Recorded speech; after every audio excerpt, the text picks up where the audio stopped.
Welcome to the news. I am Tening Jite. Deputies begin the first sittings of the third ordinary session of the 2017 legislative year.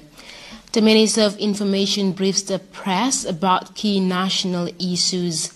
Police in Nairobi and demonstrators engage in running battles near the office of the Kenyan Election Commission building.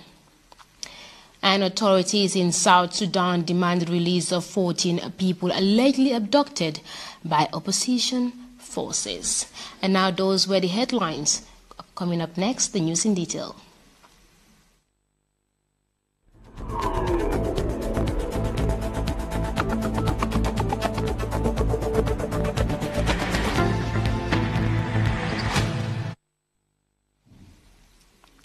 And now the news in detail. Two reports have been tabled before the deputies, making the first sitting of the third ordinary session of the National Assembly in the 2017 legislative year. The reports consist of deputies representation at the Pan-African Parliament in Midrand, South Africa, and the high-level regional meeting for parliamentary members in Ouagadougou, Burkina Faso. Babukar Kamara was at the National Assembly chambers, and this is his report.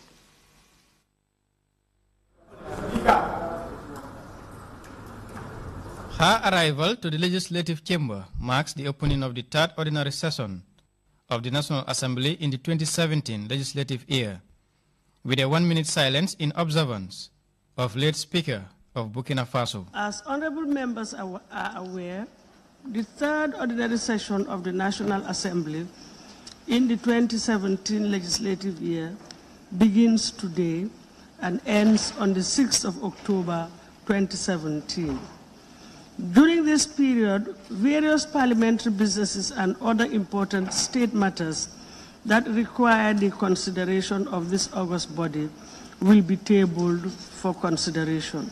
As per the order paper for today, the Assembly will consider and adopt the record of votes and proceedings of the National Assembly sitting of Monday, the 31st of July 2017.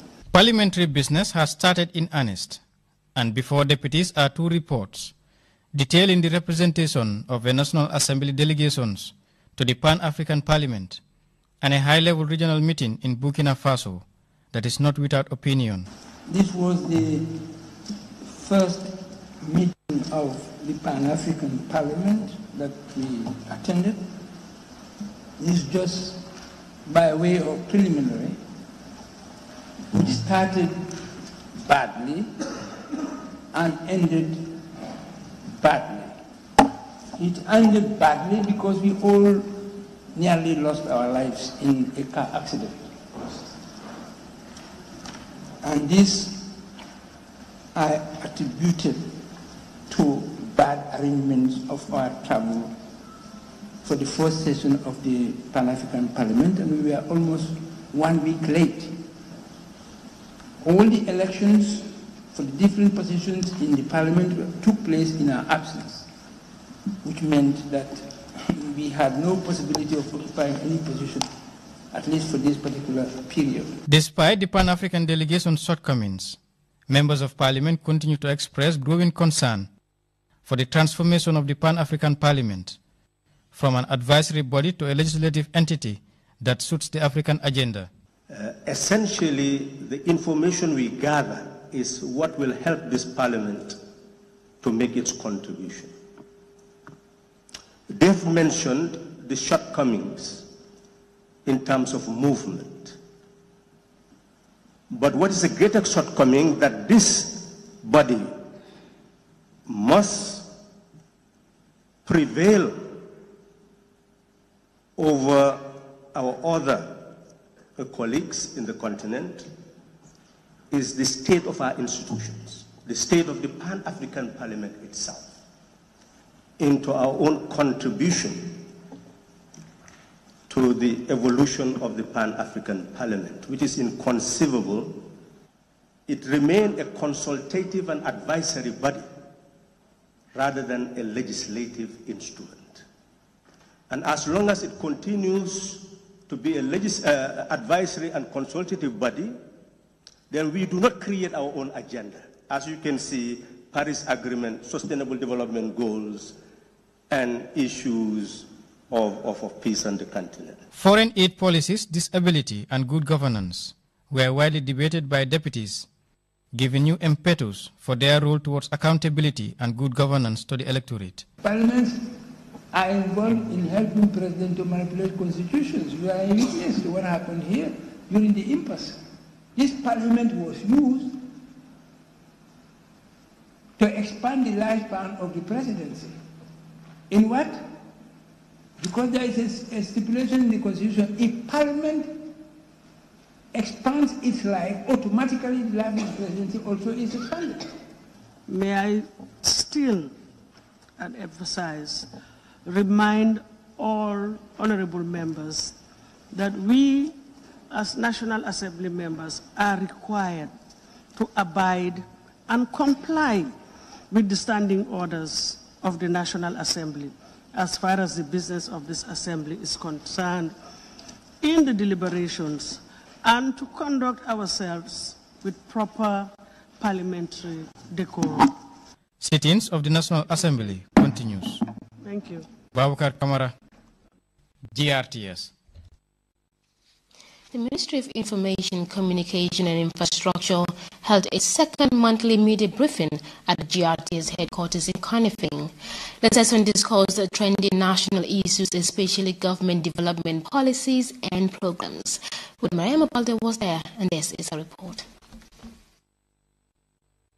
The Minister of Information, Communication and Infrastructure has highlighted key issues pertinent to national development during a press briefing convened by his ministry. The session, which forms part of the Information Ministry's drive to brief the public about trending national issues, dwelt on some government policies and programs.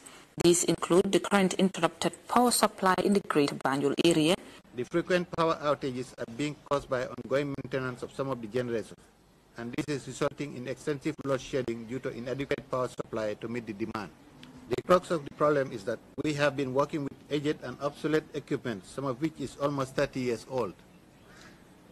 The Gambia acquired some of these generators second-hand as the decommissioned equipment from other parts of the world about 3 decades ago. However, plans are underway to replace these old generators with new ones. The President's United Nations General Assembly meeting. As President Adama Barrow addressed the 72nd session of the United Nations General Assembly in New York last week, he also signed the following new treaties while in New York. 1. Abolition of the death penalty as part of the second optional protocol to the International Covenant on Civil and Political Rights. 2. The International Convention on the Protection of the Rights of all Migrant Workers and Members of their Families. And the Contour Flood Assistance Effort. The aid mobilization effort is still continuing with people of goodwill both at home and abroad making generous donations. Minister Jao also deliberated on the operations of the Truth, Reconciliation and Reparation Commission, Security Sector Reform, the Janneh Commission, amongst others. The Information Minister also responded to questions from several journalists from various media houses. Death penalty that you shared earlier on in your statement that President Adama Barrow signed. Right activists are saying that it could have been better if Adama Barrow would have come here, hoped, and discussed this before going ahead and sign. As the chief executive, he can sign anything outside or in the country as well. Key amongst them was mechanism put in place by government to address the plight of deported migrants and the marketing of produce by farmers. Reporting for GRTS News, I am Mariama Balde. Former officials of the previous government continue to testify before the Janneh Commission regarding financial transactions of former President Jammeh. Well, Ansu Jack was listening and he prepared this news report. The inquiry continues as more former top government officials emerge to testify before the Janneh Commission. The list here includes a chief of protocol, a former head of the civil service and minister for presidential affairs, an ex-cabinet secretary, as well as a close business associate of former President Jammeh. The chief of protocol, Alaji Sise, opened the day's hearing, shedding light on the First Lady's spendings on her vacations in the U.S. and other countries. Mr. Sise told the Janneh Commission that he accompanied the First Lady on these official missions in the capacity of a deputy permanent secretary. What other residences of Did you visit with the First Lady? Residences? No. No residences visited. Apart from Potomac, no. You did not visit any other residence? No. The Chief of Protocol, Office of the President, Alaji Sise, was asked to explain a number of withdrawals he made from the central bank under directives of former President Jammeh, knowing that was not part of his mandate. Chief Protocol Sise, however, remained adamant that it was part of his duties to execute errands for the president. He has other people that are responsible for that. He has his personal assistant, his aides that would go also and do his errands. Yes, because there are certain things that are personal to him, in which the Chief of Protocol is not involved. Former SG Momodu Sabali came next this time to answer for a particular purchase of John Deere tractors, a matter he is said to be aware of. Mr. Sabali explained that former President Jammeh made allegations about former SG and Joguba being responsible for those transactions, but based on findings made by the then NIA, the former SG was found not guilty and later discharged from detention, according to Mr. Sabali. This was a transaction that was started before I came in. I think he tried to indict the former SG Ndioguba for that, but when the NIA did their investigations, they concluded that Ndiogu did not do anything wrong. Here an explanation is forwarded from Momodu Sabali's statement concerning a withdrawal made from the Jammeh Foundation Trust Bank account. Former President Jammeh had previously accused officials of mishandling this account. I did my findings and found out that the president himself had withdrawn this amount from the trust bank account without proper documentation. So I did verbal consultations with the management of trust bank, and when I established that, I went back to him to tell him that he was the one who withdrew the funds and not the management of the foundation, who were going to jail that very day. MD Mohamed Bassi was quizzed to tell the commission how his company got involved in the country's mining sector. I don't remember exactly who approached, if he approached me or I approached him, but I remember because we was having good reputation and they was asking us if we can step in to manage this. We explained that we will see into it.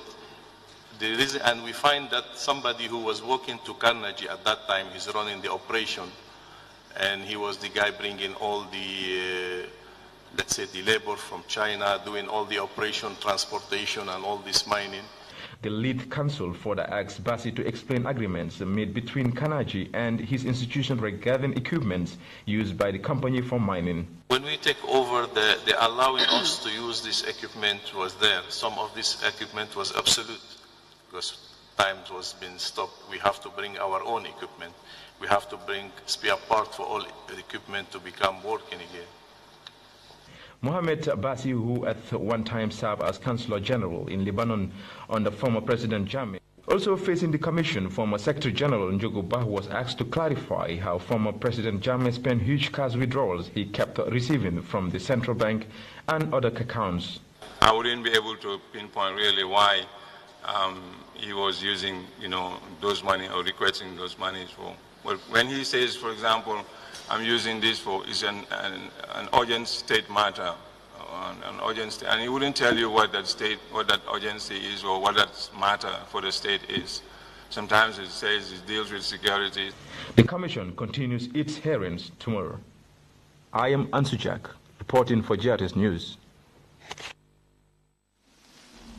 Well, now, viewers, after traveling back and forth to sample the views of the people about the state of their security and ways of improving it, the Technical Working Group has successfully ended its 13 days consultation. The move was part of President Barrow's security reform agenda. Echin Silva was with the team on the final day of the meetings, and he now reports. The last port of call for the TWG was in Banjul, the capital city. The Banjul Forum, like many others, raised series of security concerns and recommendations to the problem. Also, for the first time in the tour, the team was joined by the United Nations Resident Coordinator, Ade Mamonie Lekodje, who commended government for what she called a brilliant initiative. I think this is not only excellent, but is very inclusive and participatory. And this is one of the things that the United Nations preaches and advocates for. Ms. Ade also lauded the consultation for its inclusiveness and level of interaction This, he said, has made the UN a very happy partner. This is important for prosperity, as the NSA has just said, to be able to achieve the national development objective. To you, the stakeholders participating in championing this debate, to lay the security sector foundation, you could not have been engaged in a better endeavor at this critical time in your country's history. The National Security Advisor to the President, Momodu Baji, insisted that respect to the rule of law, human rights, and sustainable development would have been far-fetched if a country is gripped by lawlessness and anarchy, and that maintenance of peace and security calls for an all-inclusive participation of all and sundry. Security is not the business of only men in uniform. So we are here to consult with you, the civilians, to see how we can get your opinions and views to help us in this exercise of restructuring the whole security sector of this country. Sohna Gai, a participant, wanted government to consider the high unemployment rate of young people in the country, which he believes is among the causes of violence. Gai also called on government to strengthen border posts in order to keeping criminals at bay. These and many more have been the echoes of dozens of people in the many fora organized in all parts of the country. It indicated a great need of support in the security sector, as well as behavioral change on the parts of the security personnel. The consultation also brought to light a raft of concerns and recommendations that could be helpful to the technical working group on how to go about the reform process. This is said to be the initial stage of the reform process. Come November, a report is expected to be adopted and validated, and in so doing, Gambians should expect nothing less. Etienne Silva, GRTS News. Dozens of disaster victims in the Lower River region are set to benefit from a donation of relief items by the Turkish Cooperation and Coordination Agency to the Turkish Embassy in Banjul. Ibrahim Jallo has the rest. 200 bags of rice, Gambia's main staple food, alongside 200 bags of cement and 125 packets of corrugated iron sheets were handed over to the governor of Lower River region on behalf of the victims. Officials of the National Disaster Management Agency (NDMA) said the items would be distributed to 94 affected households in the area. Mamadou Jongfalo Dabo and Fatou Sane from Bureng were among the beneficiaries. They expressed gratitude and appreciation to the donors, saying the assistance was timely. About 24,000 people were said to be affected by this year's disasters across the country. 508 victims in 57 communities were recorded in LRR, which according to reports is the most disaster-prone region in the country. The executive director of NDMA said the rising disaster incidences remain a concern to his agency. He commended TICA for the continuous support to the Gambia and her people. The Turkish Embassy and TICA in particular are not new names in the Gambia, particularly to NDMA, because we have been receiving support in the past related to response to people that have been affected by hazards or disasters. So I would want everybody here to understand that the relationship between TICA and Turkish Embassy and the National Disaster Management Agency, as a national agency responsible for response and disaster management agency, has been a long and good standing one. Governor Bojang was equally appreciative of the gesture and praised the Turkish agency for the support. Turkey government is always giving support to this region. They gave tractors which were distributed to some wards in LLR, and we are really very grateful to them. My special thanks goes to the TICA representative here. After receiving the report we sent to their office, they made it possible for us to have this huge donation that we are going to get today. The Turkish ambassador to the Gambia said the donation was anchored on the long-standing bilateral relations between Banjul and Ankara. He said Turkey is poised to provide additional support to the Gambia through TICA. These relief items, we hope that it could be kind of assistance to alleviate the suffering of the people in the region. Turkey, as you know that from the beginning of the independence of Gambia, is a good friend of Gambia and has been always supportive. He said Turkey is poised to provide additional support to the Gambia through TICA. Other speakers included the Chief Executive Officer of Mansakonko Area Council, who described the gesture as historic. Ibrahima Diallo, GRTS News. From disaster relief to education, the Ministry of Basic and Secondary Education is working on modalities to incorporate the Alpha Tune program in the school curriculum, designed to offer social and financial education to children. The Education Minister made this remark at the end of a 3-day seminar that brought together all players in the sector to familiarize themselves with the concept. Lee Mendy has the rest. Stakeholders have just been introduced to the Aflatun program as the Ministry of Basic and Secondary Education prepares to introduce the concept into the school curriculum. The Aflatun program, run by a Dutch-based NGO, takes social and financial education to tens of thousands of children across the globe, targeting in particular the out-of-school children.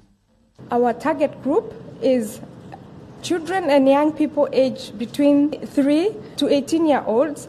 That means our programs target young people from the early child education to formal education to the out-of-school young people that are looking for jobs, that are looking for means to survive outside of the formal curriculum. Personnel of the Aflatun program holds the belief that the concept is 21st century skills children can use to turn dependent into independent. One of the key advantages of the Aflatun program, in addition to reaching that big number of young people that I have mentioned, is that the program is flexible enough, can be adapted and contextualized to meet the needs of the young people in every specific country or region. It can also be translated, and so far it has been translated into 40 languages worldwide. Aflatun is already working with Child Fund the Gambia, intervening in over a dozen lower basic schools in the West Coast region. Its impact, said the Child Fund country boss, is huge. The Aflatun program was very vital in advocating for child rights and protection. Many of the participating children now know the various rights they are entitled to have, and these children can be used as agents of change to spread the message of children's rights to their peers and even to their families. The program has taught the participants the essence of saving, no matter how small the amount of money is. These children were able to save little out of it. It is these merits and others of the Aflatun program that the Education Minister and the Director of Curriculum, Dr. Burama Jame, want to replicate in all the schools across the country, and one of the best ways to do it is to introduce it into the school curriculum. We may all be aware that education is meaningless if it does not develop the individual holistically. It is against this backdrop that child social and financial education constitutes a very important learning area that the Ministry of Basic and Secondary Education, MOBSE, intends to infuse in the school curriculum. UNICEF, as a promoter of children's welfare, is supporting the cause. The Gambia, like other governments around the world, is working towards the successful implementation of the SDGs, with a target to achieve all 17 goals and the enormous amount of 169 targets by 2030. UNICEF in the Gambia is providing specific support and building partnerships with the education sector to deliver on the 10 targets of SDG 4, which focuses on inclusive quality education and lifelong learning. This seminar, which has just ended, was therefore an opportunity to expose the concept to educationists and stakeholders and its potential in shaping the life of children, as well as the ministry's plan to have it embedded in the school curriculum. Louis Mendy, GRTS. Still on education, the Soninkara Vision for Community Development recently awarded scholarships to 10 students to further their education in tertiary institutions. Jenke Ture has the rest. To announce a new scholarship initiative for students in different schools. In its latest activity, the Soninkara Vision for Community Development is unveiling a massive scholarship package to deserving students who have already undergone a selection process. 10 students benefited from this initiative worth $241,750. The group includes 2 students from the University of the Gambia. The association's administrative secretary, Yankuba Sinera, explained the start of the association, jointly formed 5 years ago by the Sarahule community in the Gambia and diaspora. Soninkara Name Ham Name Sembendi, also called Soninke Vision for Community Development, is a registered charitable organization founded in 2015, which is sought to provide educational support through scholarship packages, educational materials, and support to the less fortunate in our communities, and also to promote the peaceful coexistence among the various Soninkara social associations, both in the Gambia and outside the world. The chairman of the Education Committee, Yuba Jawara, said the initiative is a clear manifestation of efforts to make education accessible and affordable to everyone in the country. Soninkara Name Amname Sembendi believes strongly education is the only way that can transform our society with a rapid development.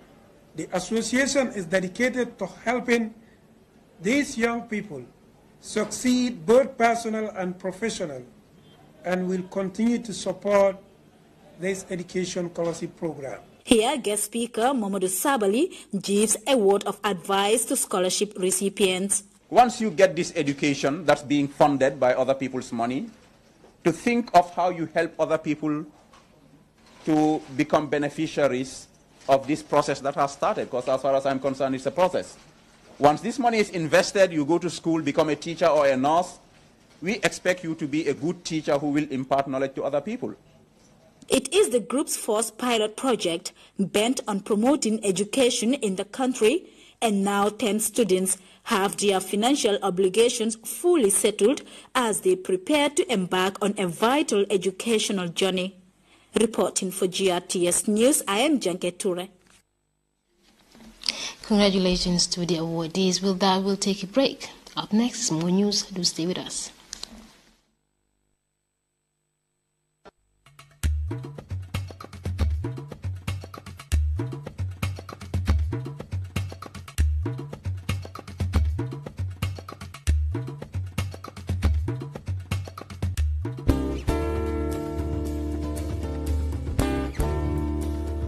EcoBank now introduces a convenient and trusted way to pay for products and services using the EcoBank Masterpass QR on your EcoBank mobile app.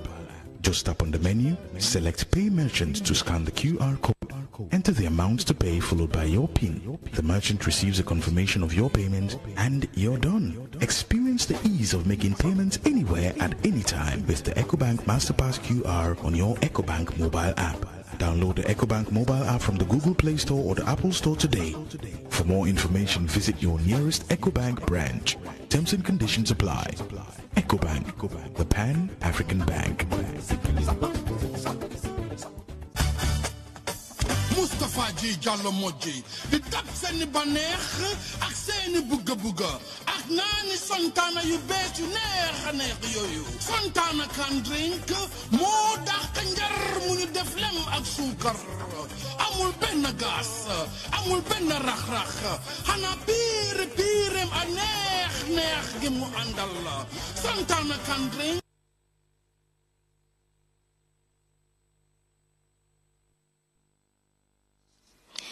Welcome back, and now to news from beyond our borders. There has been more drama around Kenya's presidential elections. Police have used tear gas and batons to disperse protesters in Nairobi. They were demonstrating outside the offices of the Electoral Commission, and CGTN's Robert Najila was there, and this is his report. In downtown Nairobi,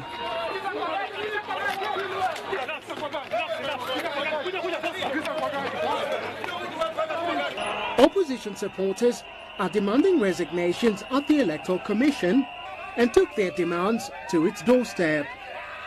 Their rivals showed up and police had to move quickly to quell the trouble. The background to this is last month's presidential election. Incumbent Uhuru Kenyatta won it, but the Supreme Court has annulled the result, blaming failings by the Electoral Commission. The Commission has set 26th October for a rerun, but the opposition NASA Alliance wants a clear out of senior management, including the Commission's Chief Executive, Ezra Chiloba. As long as Chiloba is still in office, NASA is still going to ensure that we have more of these protests, peaceful protests, to come here at the IBC and push for the resignation of Chiloba and the 11 officers. Chiloba is refusing to go and instead wants talks with both main parties. But his critics say this sort of demonstration is just the start. The opposition is vowing daily protests until the Electoral Commission gives way.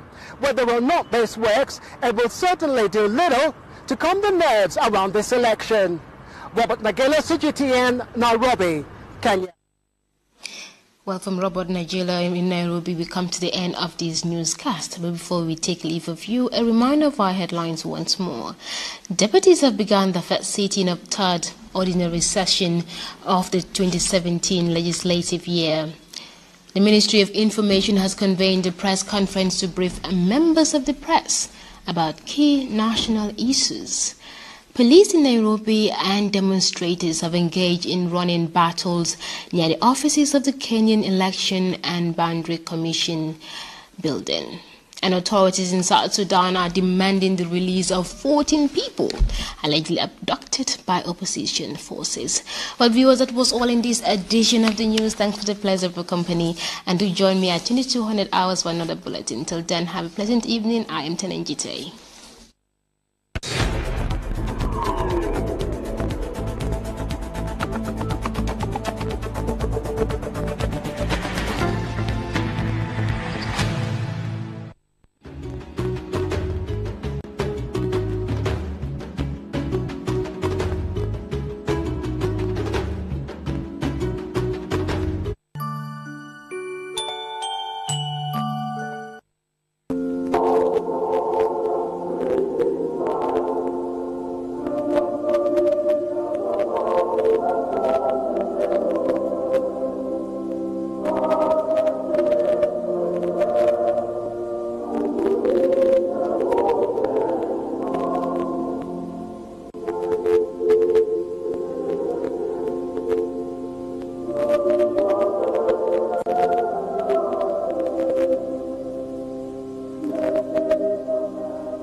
Kibaro felentale Gambia banko kanjang sako milka koleata ki internet ola karula nyimbanko kanjang Gamsele kukuto nafe Gambia kuto konojang the fastest data network Gambia banko kanjang star 302 star amount has seno lapide flexi data bundle jama saya timpaje drinka tom fokoi nebe dauda network o se taraje wato tije adiamu mansia koto boy fayeje WhatsApp Viber FaceTime hananga tana Facebook Insta Twitter Snapchat Gamsel is the new look mobile ni mobile na mobile be Gamsel line na bondulo for flexo Gambia la number 9 you are dealing with professionals customer satisfaction customer satisfaction